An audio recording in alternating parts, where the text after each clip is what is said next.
Okay, good morning again. I would like to take this opportunity to thank our sponsors for today's shiur on Pareshat Tazria-Metzora. So our shiur today is first of all sponsored by John and Ruth Gross. It's to commemorate the yahrzeit of John's father, Menachem Kleiminus ben Moshe Zichrona Livrocha, so the neshama should benefit from the words of Torah, and we do thank you for the sponsorship. Another sponsor today is Sandy and David Cohn. It's Leilu Nishmas Connie Cohn, Chaya Bela Bas Dov Ber. Today's the actual yahrzeit, so we do thank you for the sponsorship, and may the neshama have an aliyah. Are you ready to discuss leprosy and skin ailments and confinement and clothes ailments and wall ailments? Well, that's what we're going to be doing now in Pareshat Tazria-Metzora. It is a portion that we have a level of challenge addressing due to the fact that these ailments that are mentioned are ones that we are not familiar with. Now, we are familiar with skin ailments, and you could talk to any dermatologist, and he'll communicate the fact that they do exist. But when it comes to garment ailments or blemishes or negaim or a tzaraat that develops on a garment, we don't find that. And so too, when we read in Pareshat Metzora about the fact that a person will identify some kind of discoloration on the walls of his house, and he's going to call in the Kohen, and the Kohen's going to go ahead and get some workers who will remove those stones and replace them.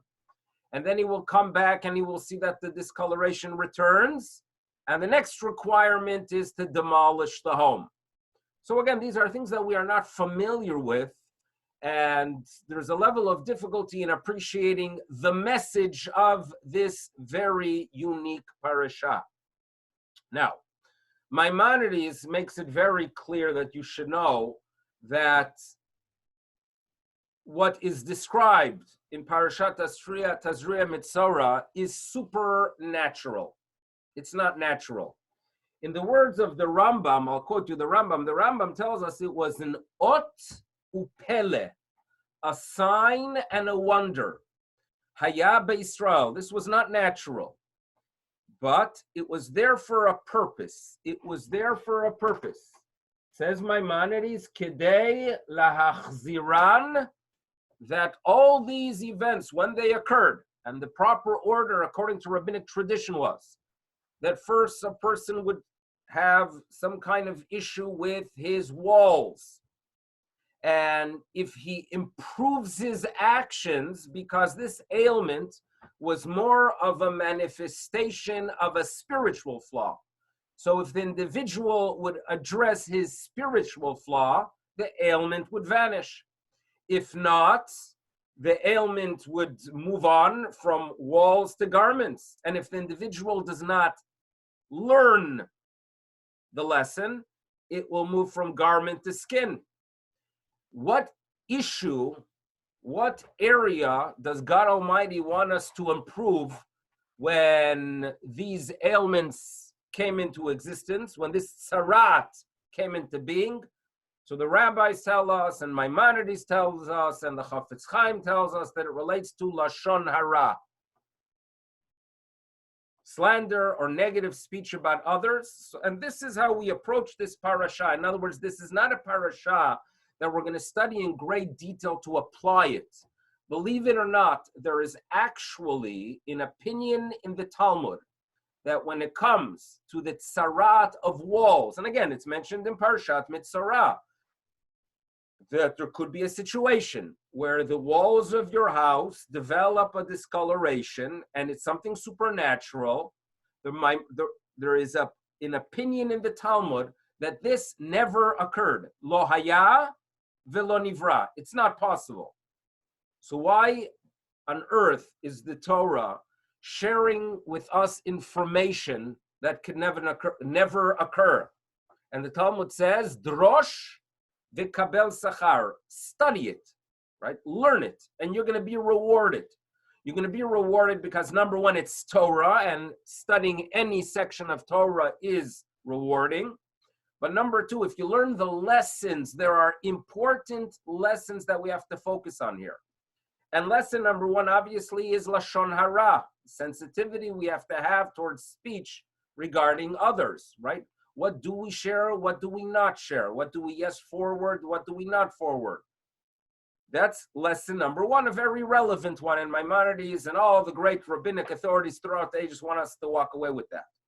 However, there are other lessons as well. And we're going to focus on one of the other lessons that we could walk away with from this parasha.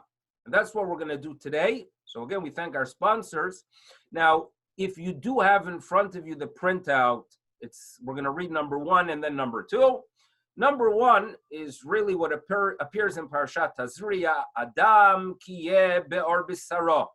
If a person develops on his flesh a different type of skin ailment, which the Torah calls either a se'et, or a sapachat, or a baheret. So what does he do?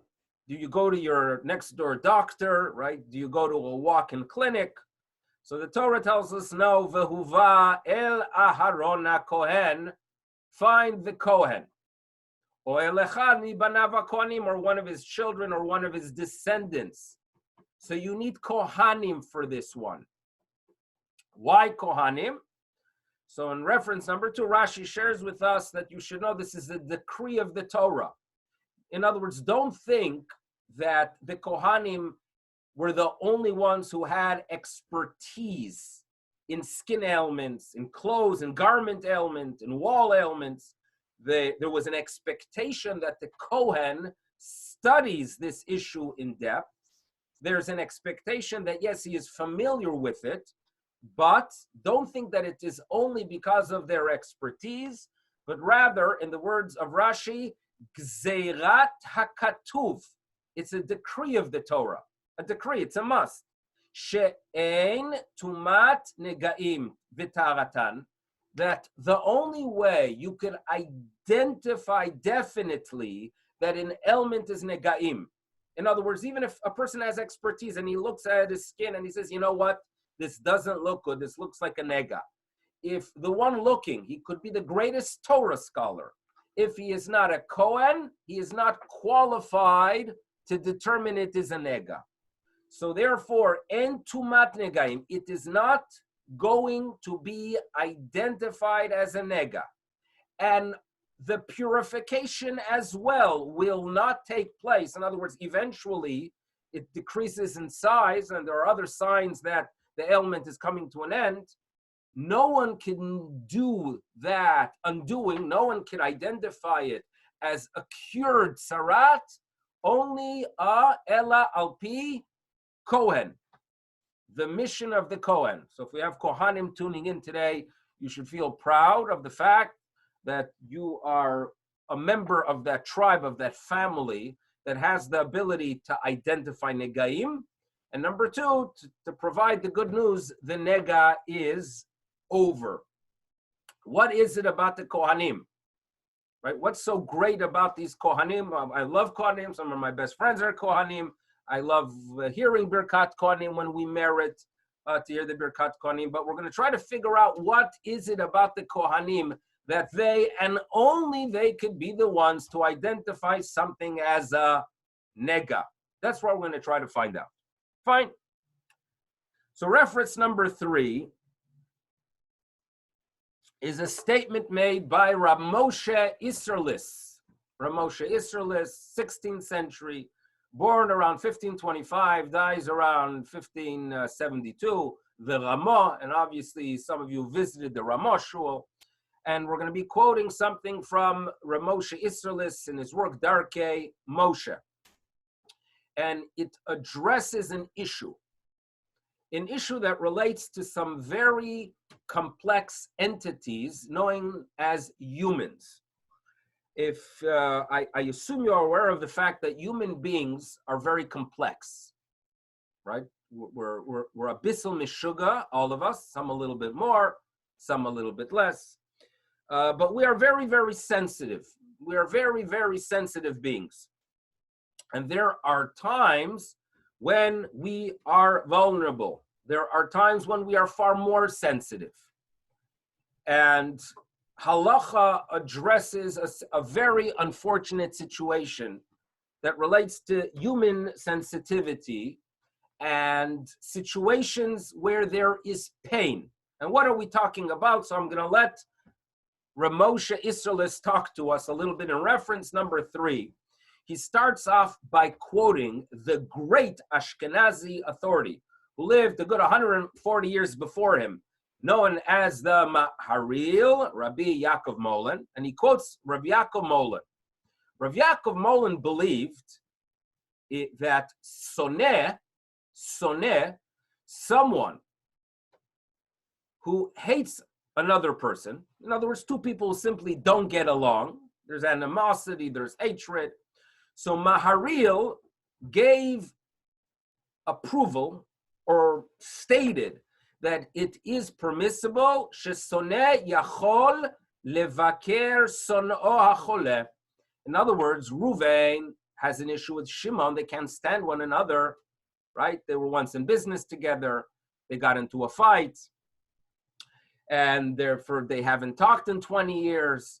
Eventually, unfortunately, Shimon is ill, and Ruvain has to go ahead and do Bikur Cholim. Should he do Bikur Cholim?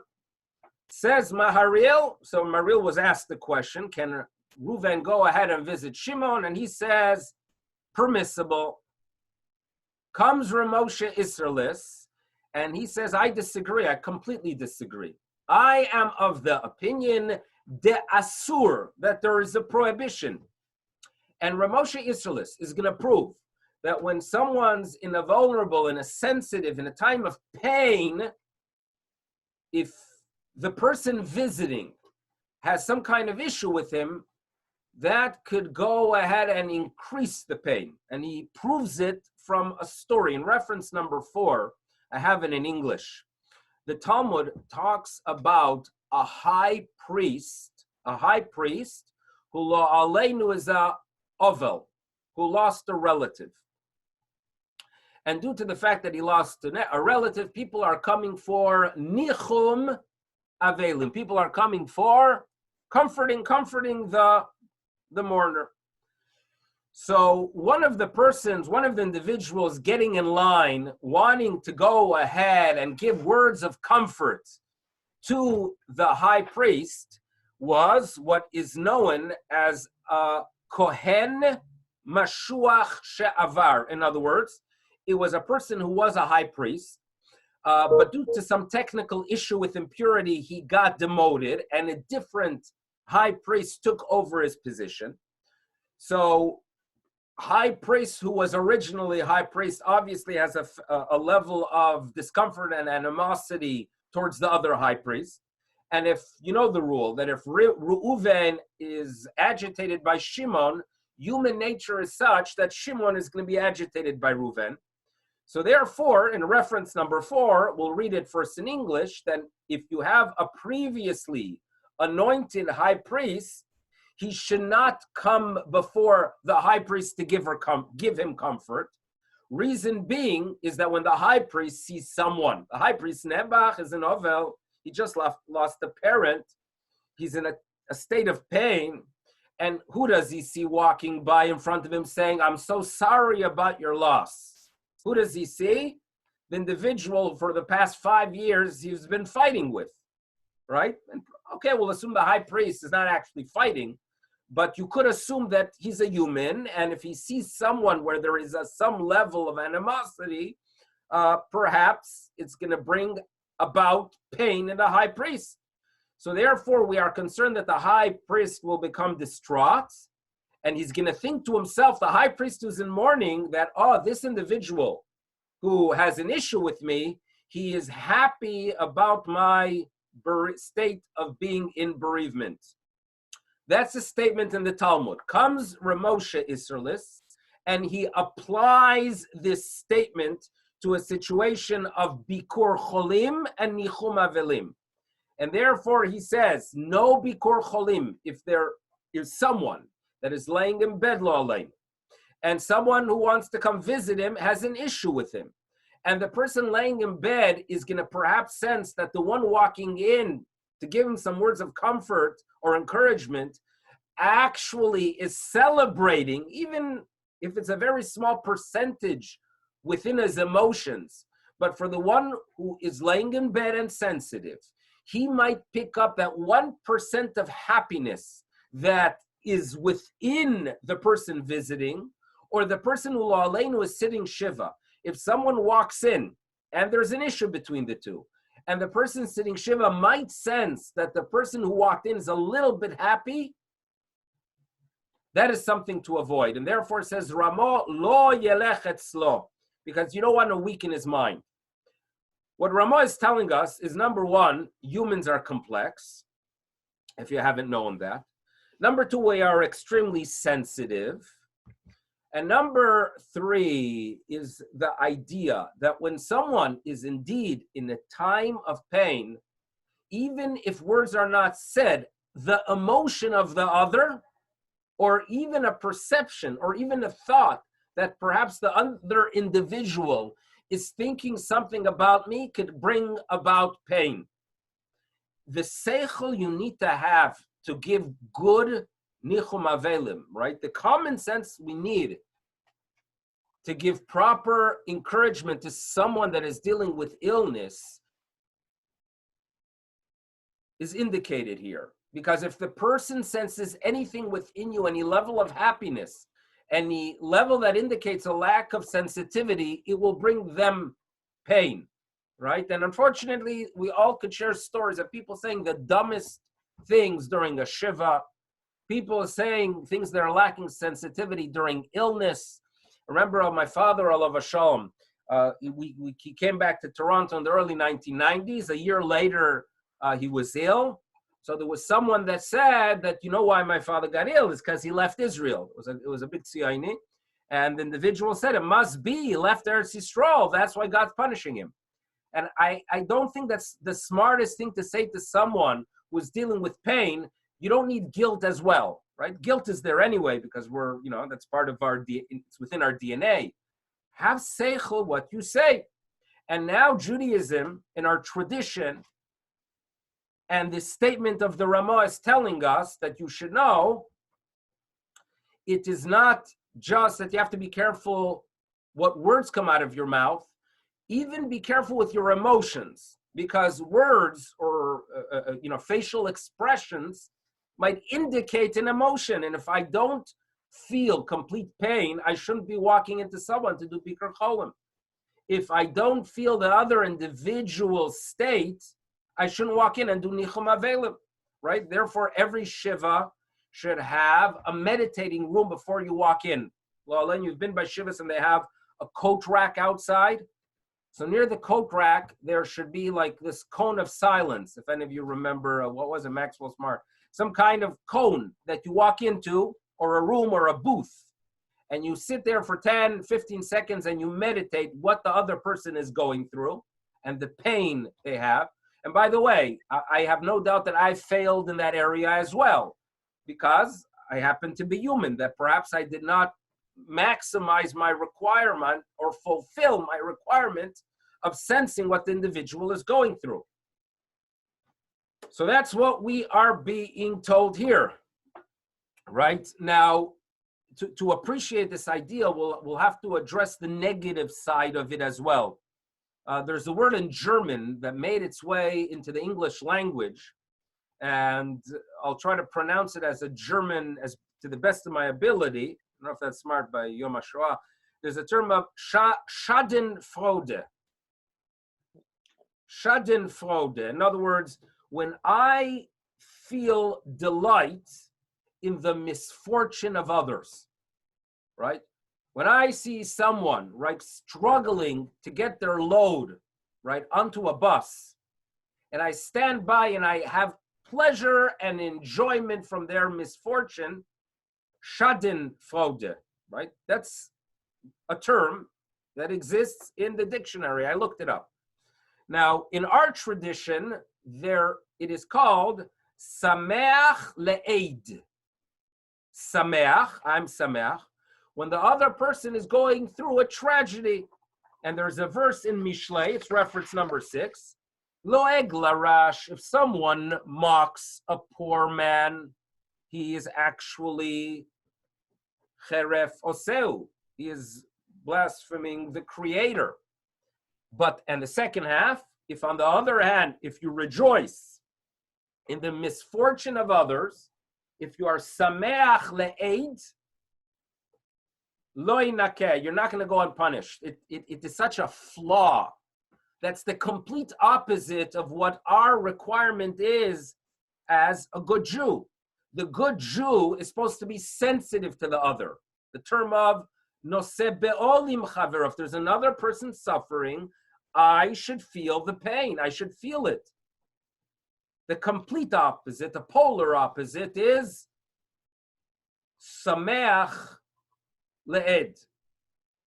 That's what we are being told. That's considered the greatest of all flaws. Now, I actually have seen studies that when you talk about Schadenfreude, the best way to shed that tendency from within yourself is by having self-confidence.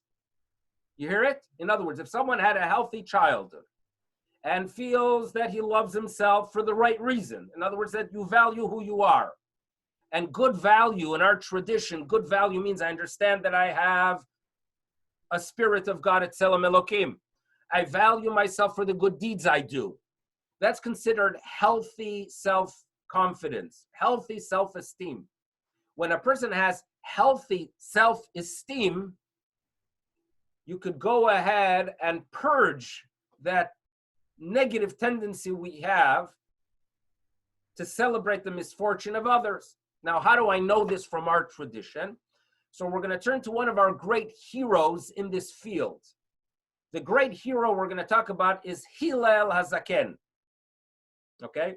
Hillel HaZaken, right? The one who declares, as we'll see soon, you have to love all people, be concerned for their welfare. Be patient to what others need. Look what Hillel tells us in reference number 7. This is a statement in the Talmud that talks about the Simchat Bet HaShoava, when they would celebrate during Sukkot, the events, the celebrations, the happiness for meriting this wonderful Chag.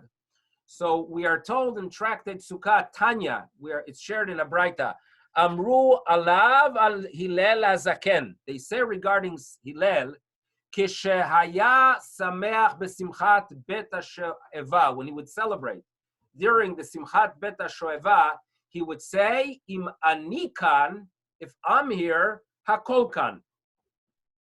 Odd words, right? If I'm here, everyone's here. Vim ein ani kan mikan. If I'm not here, then who's here? What does that mean exactly? So obviously the commentators explain that perhaps it refers to the people of Israel. That if the people of Israel are here in the Bet HaMikdash, then mission accomplished. If the Jews are not in the temple, what are we achieving? Others understand this statement to refer to the Almighty. That if God Almighty and the Shekhinah is here, if we are worthy and we behave the way we should, and we merit to have the Shekhinah present, then it's a celebration. If Jews don't behave the way they should, then nothing is achieved. But on the most basic level, what Hillel is telling us is that he felt when he walked in, I'm important, I have value. Now that I am here, it's a celebration. But Hillel felt that every person should feel that. Every person should say that. That when you walk into the shul, Be'ezrat Hashem, or when you walk into an event, right, and it's a wedding, and you feel, as you're driving there, what am I achieving exactly by going to this wedding? I'm not really interested. I don't know them so well. They invited me. They don't want to insult me. I'm only going because I don't want to insult them, right? The appropriate way to feel is, Im anikan, since I'm here, and I'm going to feel their happiness, and I'm going to express my mazel tov and share with them that I'm very happy for them, I'm going to value myself. Im anikan hakol kan. That's self-confidence, healthy self-confidence, to realize Every person makes a difference, right? People are busy reading about Steve Jobs and the difference he made. Every person makes a difference if you have the proper attitude. That if I come in and I feel, and I really feel it, and I express it, imanikan hakolkan. Self-confidence is the person who could, in reference number 8, tell us, Heveh mitalmidav shel Aharon. Hillel says, you want to live a Jewish life? Follow the school, be a disciple of Aharon, who is a lover of peace, a pursuer of peace, loves beings, not just Jews, by the way, loves human beings because you know that every single human being is created in the image of God. Umekarvan la Torah, and that's how you bring them close to Torah. Okay? So here we go. Hillel is going to be our hero, and Hillel is going to be the one who's going to teach us how to avoid Schadenfreude, how to avoid this misfortune, and how to be one that when you have to interact with someone who is in pain, how to feel for them. Because you don't have to put yourself on that high mountain by putting someone else down. You feel that all humans are on the high mountain, and therefore you feel their pain, and you are not thinking about yourself at all. Now, Hillel got this from his teacher. Who's his teacher? Obviously, Aharon HaKohen, because when Hillel makes this statement of loving people, he tells us, be from Talmidav Shel Aharon. Now, one of the most incredible statements in Torah, if you could say such a thing, which you're usually not because they're all incredible, but if you're talking about human nature, and our feeling towards the other, even when we are in competition, right? Aharon HaKohen, in reference number 9, when Moshe Rabbeinu is informed by God, Moshe, I have a job for you. And Moshe says, what's the job? To guide the people of Israel out of Egypt. Moshe Rabbeinu is thinking to himself, this is unbelievable, right? This makes no sense. Moshe, according to tradition at that time, or in the text itself, is 80 years old. He has an older brother that's 83. Now, an 83-year-old person, I'm not saying it's old, please, I'm not saying that's old, but you got to agree that it is acceptable to retire if you really want to at age 83. Now, that indicates that you've accomplished things over a lifetime. Aharon HaKohen at age 83 has a lifetime of leadership. He was a leader, and there's references to it in Tanakh and throughout tradition, that Aaron HaKohen guided, inspired, encouraged, and dealt with our ancestors in Egypt. Now, it is natural that if you were the one that dealt with your people during a time of crisis, that you want to be the one to walk them and lead them out of the crisis, especially if your message for decades upon decades has been about hope and faith, that one day we're going to get out of this. So there's no question in our mind that Aaron HaKohen, as he was dealing day in, day out with no vacation, with the difficulties of our ancestors in Egypt, with the enslavement, with the pain, with the suffering, he was waiting for that day to be the leader to take them out. Aharon HaKohen is informed by God Almighty that, you know what? Your younger brother is taking over. You know, the younger brother who had no issues with the Jewish people over the past, perhaps 78 years. You, Aharon HaKohen, have been dealing day in, day out with the difficulties. Now it's time for you to move over, and your younger brother is taking over. How would you feel? Right? How would I feel? Now I'll tell you how Aaron felt. And God Almighty testifies that Aharon HaKohen, when this piece of information was given to him, the Torah tells us, reference 9, and these are the 3 powerful words of Torah. Vera'acha, vera'acha, he's going to see you, Moshe, and know that you are taking over his role. V'samach belibo, and he's going to have happiness in his heart. So that's Aharon HaKohen. That is Aharon HaKohen, the ability that when someone else is happy, and because, or someone else has a role that you feel you should have, you don't exist. Complete control of your emotions. Complete control of your emotions. You are happy for your younger brother. And so too, when there's someone else in pain, when there is someone else that is going through difficulty, Aharon HaKohen feels what the other person is going through, because it's nothing about him. It's not about himself. It's about the other.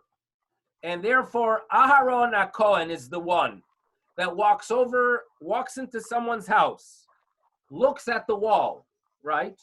And he sees a discoloration that indicates that this is a house that needs to be demolished. Aharon HaKohen is the one that could look at a garment and say, this is a garment that you have to get rid of. You know, this is a Gucci, you paid $1,000, it's a Canada Goose, whatever it is.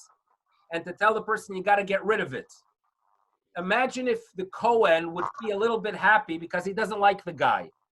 Or perhaps he's a fellow that was always jealous that he couldn't afford such a coat. And when I inform the person you have to burn your coat, you have to get rid of it, imagine if I have a little bit of happiness and the other person senses it. Not Aharon HaKohen. Aharon HaKohen has absolutely nothing of that. Okay? Absolutely nothing of that. That is Aharon HaKohen. And therefore, he is the one, as we learned earlier, that could go ahead and inform a person, you know what? You have it, Sarat. He's the one that could share bad news. That's what we are being taught. Now, by the way, when you read the section of the Torah that talks about the years or the few months before our ancestors left, the Torah tells us that the Jewish people were informed that the Egyptians are going to be punished, and they deserved it. However, there's a level of difficulty that our rabbis have, because when we are told in the Torah which one of the Egyptians or which groups are going to be punished, the Torah tells us that you should know it's not just going to be Pharaoh, his servants, and the decision makers, and the actual Egyptians who were the upper class or the middle class, but even the Ad Bechor Hashvi. In other words, Egypt's a superpower.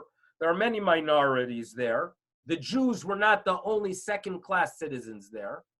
So the Torah tells us that those other groups that also had difficulty, not as much as the Jews, but those other minorities and ethnic groups that were in Egypt, they too are going to be punished during Makat Bechorot, during the 10th plague. And obviously this needs a level of clarification. Why does the Torah tell us that we are punishing those who suffered in Egypt as well? It makes sense to punish the decision makers. Why punish the Bechor Hashvi? So in reference number 10, we are told from the Mechilta, very old rabbinic tradition, that you should know.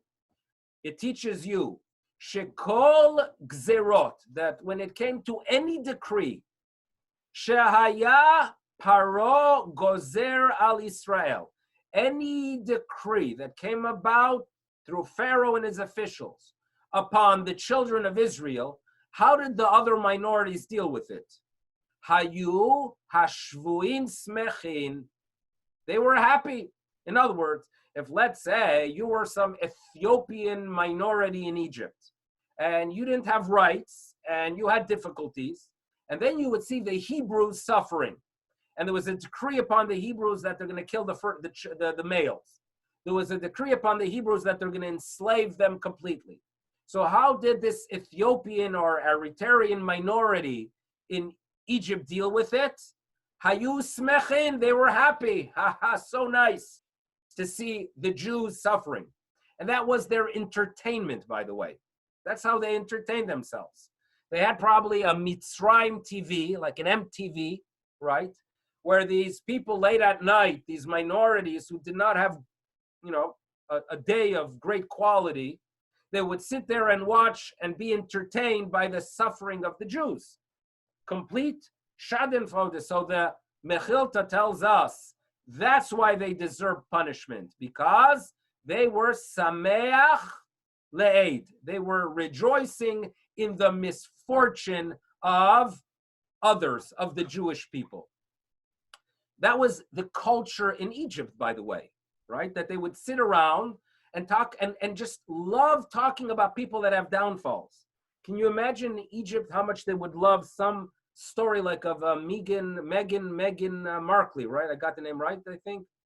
Meghan Markle, Nebuch, right? Married a royal Harry and had to escape to Canada and now the United States. And the tabloids, which includes all media today, because all media is tabloids, are just sitting and loving it, right? And it's a problem. Media, when we talk about a parsha of Lashon Hara, right? The old line, you wonder how much newspapers would be able to publish if they would follow the guidelines of the Chafetz Chaim, right?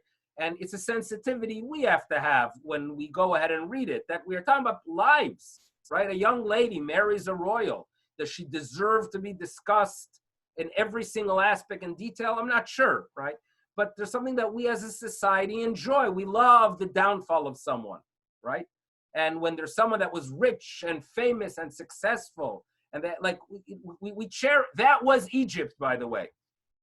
And what do you think Aaron HaKohen had to teach day in, day out? What do you think his message was when he was dealing there with the Jewish people? In other words, if it's a culture within Egypt, there's no question that Aaron HaKohen has the responsibility as a leader to educate his people. You should know, this is not what we're about.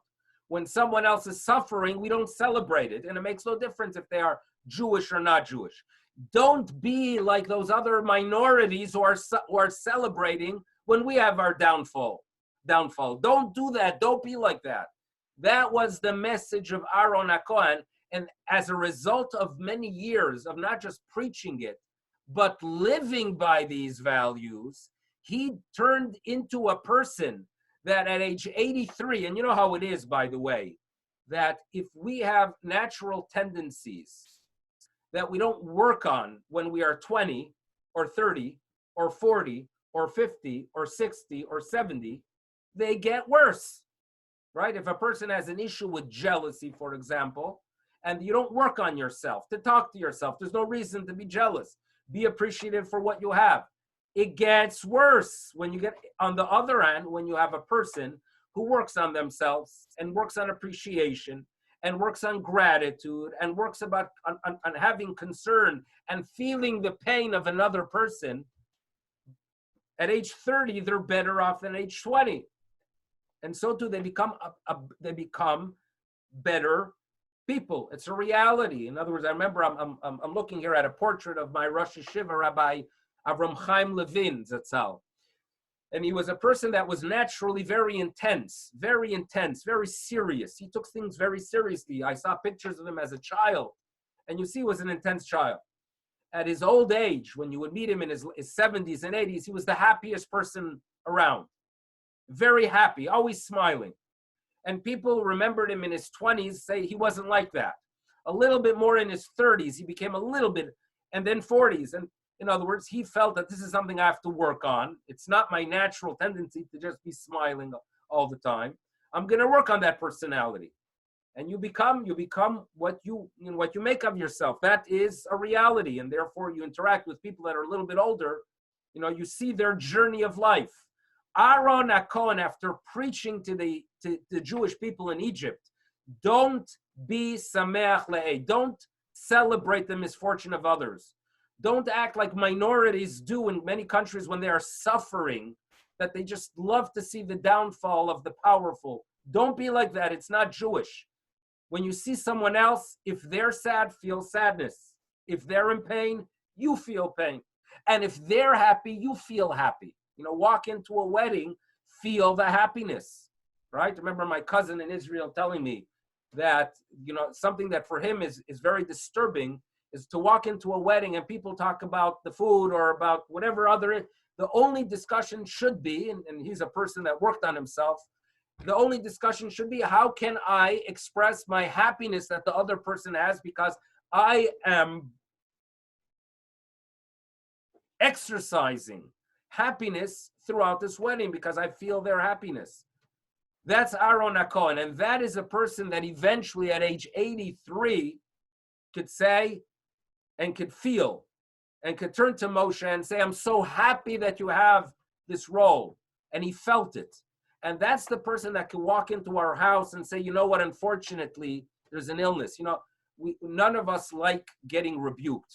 None of us. No humans like getting rebuked. And when I was in my mid-20s, when we were living in Chile. We were living in Santiago de Chile. And at that time, it was a kollel. We did a lot of good studying there. And they brought in heads of kollel from Israel. One of them was a rabbi. I'm not going to mention his name. And the other one was a rabbi as well. And the second rabbi, his name was Reb Shimshon Pincus. Reb Shimshon. Now, at times, Reb Shimshon would comment that perhaps we're wasting a little bit of time or not doing what we should be doing in a very calm way, in a nice way. So too, the other head of the kollel would also be critical at times. Now, when the other head of the kollel would be critical, we reacted. We weren't happy about it. We complained, right? We didn't deal with it well. When Rav Pincus, on the other hand, would say anything, we accepted it. We accepted it. We addressed the issue. We were happy. So one of the members of the kollel turned especially to me, and he said to me, I don't understand you, Malevsky. I don't understand you. The other Rosh Kollel could say one thing, you get all upset. Rav Pincus could say several things, and you smile, and you're happy to hear words of criticism from him. And he quoted a statement in the Talmud, that the Talmud tells us that you should know, Shaul HaMelech did one flaw, he was out. David HaMelech did two, and he was still in. In other words, why is it there's this inconsistency with your behavior, Malevsky? And my response was that when Reb Shimshon Pincus is critical of us, he is doing it with complete love. He actually loved every single member of the kollel. He felt concerned about the welfare of every member of the kollel. Reb Shimshon Pincus was considered he was one of the great lecturers in Israel at the time in the Haredi communities. So one time I come to the kollel in the morning and my black hat was missing. And we were suspicious that it was one of the workers who took it to his slum. And Rav Pincus jumped into a cab with us to try making our way through the slums of Santiago to find my black hat. That was a person that loved us. He really did. When someone loves you and is concerned about your welfare, when they turn to you and say, you know what, there's an area you need to improve in. You be careful with what you say. Don't spend so much time in breakfast. You're going to take it. Why? It's an Aaron HaKohen. If it's on the other hand, a person that is struggling with their own issues, and they go ahead and are critical of you, and their criticism is in a way, and perhaps in a very small percentage of what's happening within them, but if a little bit of their behavior is because they want to feel they are better than you, you're going to reject it. That's how we work. And that's why you need an Aaron HaKohen. And it's a Gzerat HaKatuv, it's the decree of the Torah, that the way you go ahead and guide someone to improve, it got to be with loving them. Otherwise, you're going to go nowhere. And we know that about teachers and educators, that if the educator really and the student senses that this is a teacher that cares about me, it's an Aaron HaKohen type of teacher, the student is going to tune in. Otherwise, forget it. Now, one thing is important to remember. Sometimes when there's a tragedy and you're required or you're asked to give comfort, sometimes you feel the pain to such an extent that you can't function. You simply can't function. And that also is no good, by the way. Like, how can I assist someone in getting them out of a pit when I myself feel that I'm in that pit? So there's a delicate balance that is needed to give comfort. You can't feel completely detached, meaning I can't go ahead and give someone words of comfort when I really don't care and I have my own good life and celebrating, all the wonderful things I have. That's not going to work. But on the other end, you can't be in the same house with them. You can't be with them. You can't feel the same level of pain. How can I be in assistance if I'm destroyed, right? If I'm in complete pain, how can I give words of comfort? So there's a need for a balance. And if you look carefully, I placed this in reference number 12. I share with you a Mishnah. The Mishnah talks about a situation where there's a tsarat batim on the wall of a house. And the Mishnah tells us that the Kohen is the one that has to close the house, shut it up, shut it to be sealed. So the Mishnah tells us, the Kohen, eino holech letoch beito umazgir. In other words, the Kohen is not supposed to go to his own home and then from a distance with a rope close the house or call on his cell phone and say, okay, I'm in my home, now you could close that house that has an issue. And so too, the Mishnah tells us, he should not be within the house that's afflicted as he closes it. V'lo betoch habayit shanega betocho. So rather, where should the Kohen be as he is closing up this house due to a tzarat? Ela omed al petach habayit shehanega betocho. He stands by the door. And what I see in here is a reference to this idea. You cannot go ahead and give comfort by not feeling any pain at all. It doesn't work. If I'm in my own house and my own comfort, right, I'm not going to be giving comfort to someone that's going through difficulty. But if I am in the house with the person, it's not going to work as well. You have to be by them, stand by them. They know you are concerned and you know that you are there right next to them. In the words of the Mishnah, Omed al petach habayit. See that in reference number 12. So now we have an understanding why you need a Kohen, a functional Kohen, to be the one to turn to someone and say, you know what, there's an issue, right? We know that about doctors, right? We've all interacted with doctors that have good bedside manners, that know how to communicate news that is painful. And then there are those that are crummy, that simply, they could be the top of the class in medical school, but seichel and the ability to recognize you're dealing with a human here, right? A human here. That's lacking until they have a taste of their own medicine. There was once a book about a doctor who had to deal with the taste of his own medicine when he realized how flawed he was when he would be conveying such information. A Kohen is the one who could tell someone, you know what?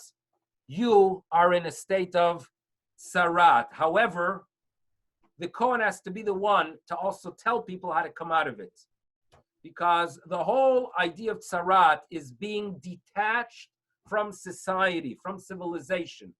The last stage is that you actually send the person away from the city because he did not interact with others the way he should. And the Kohen is the one who tells a person, you know what? There is a mitzvah to interact with people appropriately, right? That's what Aaron HaKohen was. Aaron HaKohen interacted with people, and when two people had an issue, he would put time and effort and energy to try to work it out. Valuing social interaction, it's something that, coming from yeshiva focuses a lot on the study of Torah, which is obviously important. But at times, unfortunately, there's a little bit of a lack of focus on the great importance of seeing what you could do for the sake of others, right? Of what you could do, of how you could encourage, of how you could be there during their times of difficulty and times of celebration. And that is something that Aaron HaKohen is telling the person as they're walking out of their tsarat state, that you should know, now that you are interacting with society, do it right. And I do believe that during this difficult period of time that we are detached, it should be a time to go ahead and learn Pareshat Metzora, learn perhaps even the laws of Lashon Hara, what is yes to be said, what is not to be said, and then realize that Bezrat Hashem, as we re-enter into our shuls and into social interaction, we do it the proper way, the Jewish way, the Aaron HaKohen way. That, I think, is a good message that we could take from this incredible Pareshat. So I thank you all for participating. I thank very much our sponsors again for sponsorship. Thank you to the Grosses and thank you, Ashlu, to the Cohens. And Bezrat Hashem, we're going to continue. We're going to have a class next Monday. I'm going to unmute everyone if everyone has any comments. But thank you for participating. Rabbi.